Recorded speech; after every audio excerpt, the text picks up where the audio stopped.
Our hand has been forced both on the internal side and on the external side.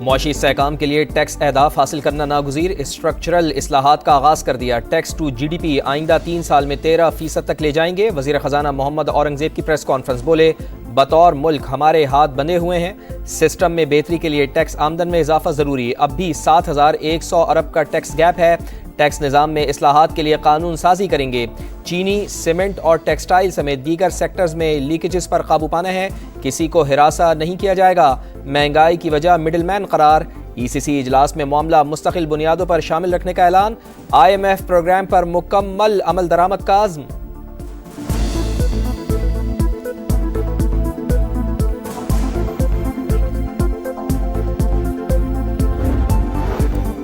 مہنگائی 40 سے کم ہو کر 5% پر آ گئی۔ وزیر مملکت علی پرویز ملک کا دعویٰ، بولے صرف تنخواہ دار اور انڈسٹری پر سارا بوجھ نہیں ڈالنا چاہتے، معاشی اقدامات کا فائدہ عام آدمی کو پہنچ رہا ہے۔ چیئرمین ایف بی آر کے مطابق 5% امیر طبقے کی جانب سے 1611 ارب روپے کی ٹیکس لیکیج ہے۔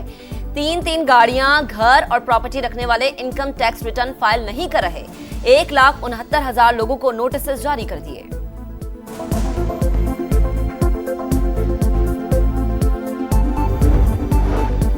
پاکستان افغانستان کی خود مختاری کا احترام کرتا ہے، ایئر اسٹرائیک میں دہشت گردوں کو مارا گیا، کارروائی ٹھوس شواہد پر کی، بچوں کی ہلاکتوں سے متعلق خبریں بے بنیاد ہیں۔ ترجمان دفتر خارجہ کی پریس بریفنگ ممتاز زہرا بلوچ نے کہا، امریکہ کے کسی ایک شخص کے بیان پر تبصرہ نہیں کریں گے، دونوں ملک ایک دوسرے کے داخلی معاملات میں عدم مداخلت کے پابند ہیں۔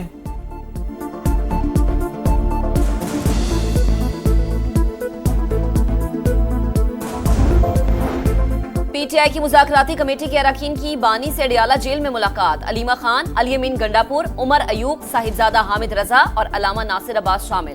بانی پی ٹی آئی کو حکومت سے مذاکرات میں ہونے والی پیش رفت سے آگاہ کریں گے۔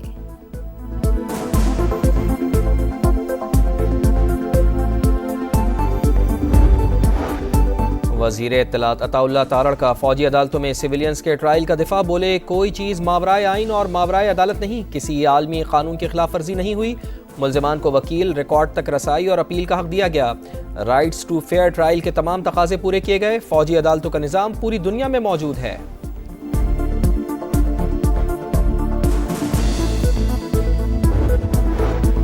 توشہ خانہ 2 کیس کے اڈیالہ جیل میں سماعت، بانی پی ٹی آئی اور بشرا بی بی کی عدالت پیشی، وکیل صفائی کی عدم حاضری پر سماعت بغیر کارروائی کے ملتوی، 26 نومبر کے احتجاج پر مقدمات میں بشرا بی بی اسلام آباد کی سیشن کورٹ میں پیش، عدالت نے 13 جنوری تک عبوری ضمانت منظور کر لی۔ بانی پی ٹی آئی کی اہلیہ کے خلاف تھانہ ترنول اور تھانہ رمنا میں مقدمات درج ہیں۔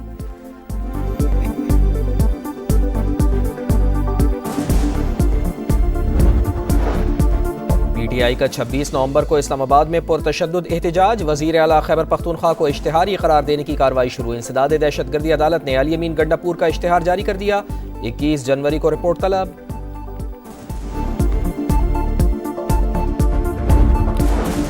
فوجی عدالتوں سے سزائیں پانے والے مزید 5 مجرمان کو اڈیالہ جیل منتقل کر دیا گیا، 5 مجرمان کو سخت حفاظتی حصار میں لایا گیا، محمد عبداللہ، راجہ دانش، حسن شاہ، علی حسنین اور فرحاد خان شامل ہیں۔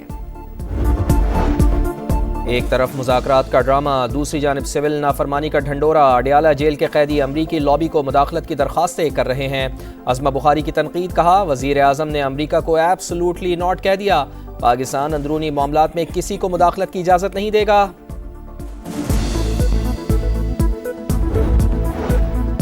عالمی امن اور خوشحالی کے لیے پاکستان اور چین مل کر کام کر سکتے ہیں، ترقی کے بے پناہ مواقع موجود ہیں، وزیر اعظم کا قائد اعظم اور ماؤ زیتونگ کے مجسموں کی نقاب کشائی کی تقریب سے خطاب، قیمتی تحفے پر چین کا شکریہ، پاکستان کو چینی عوام کے لیے دوسرا گھر قرار دے دیا۔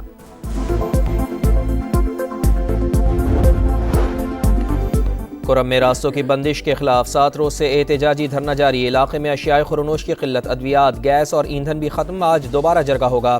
مشیر صحت خیبر پختونخوا نے بچوں کی اموات کی تردید کر دی، کہا کرم میں ادویات فراہمی کا سلسلہ جاری ہے، پارا چنار کی صورتحال پر کراچی میں مجلس وحدت المسلمین کا نمائش چورنگی پر دوسرے روز بھی احتجاج۔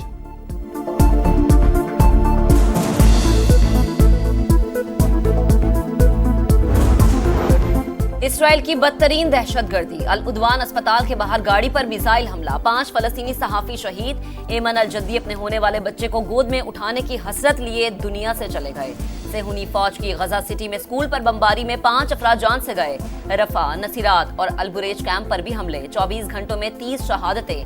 غزہ کے لیے آواز اٹھانے پر اسرائیل پوپ فرانسس سے ناراض، ویٹیکن کے سفیر کو طلب کر لیا۔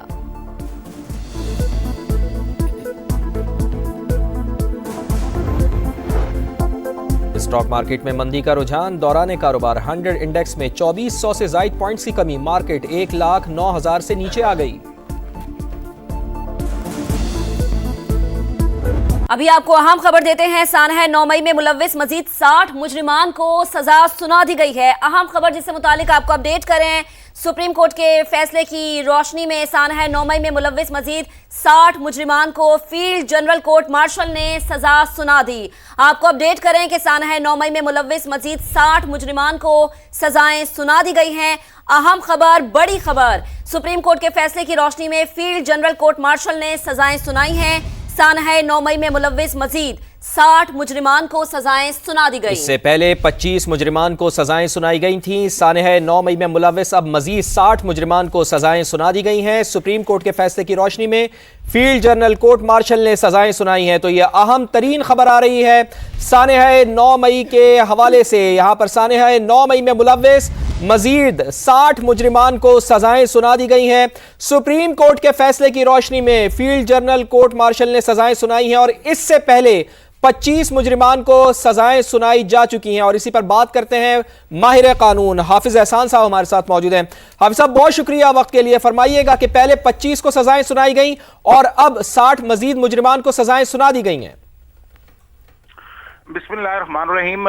9 مئی کا جو انسیڈنٹ آیا اور جس کے بعد پاکستان آرمی ایکٹ کے اندر 103 لوگ جو تھے انہیں ٹرائی کیا گیا تھا اور 103 میں سے 18 لوگ ایسے تھے جن کی سزائیں پوری ہو چکی تھی اور وہ سپریم کورٹ آف پاکستان کے کہنے کے اوپر انہیں ریلیز کر دیا گیا، اور باقی جو 85 لوگ تھے، 85 میں سے 25 جو ہے ان کو 13 دسمبر 2024 کو جو پاکستان کی سپریم کورٹ کا آرڈر آیا اس کانٹیکس کے اندر جو تھا ان کو بھی اناؤنس کی گئی، اور باقی جو 60 تھے وہ بھی آج پاکستان ملٹری کورٹس کے اندر جو ہے انہیں سزائیں in presence of the supreme court order جو ہے وہ سنا دی گئی ہیں۔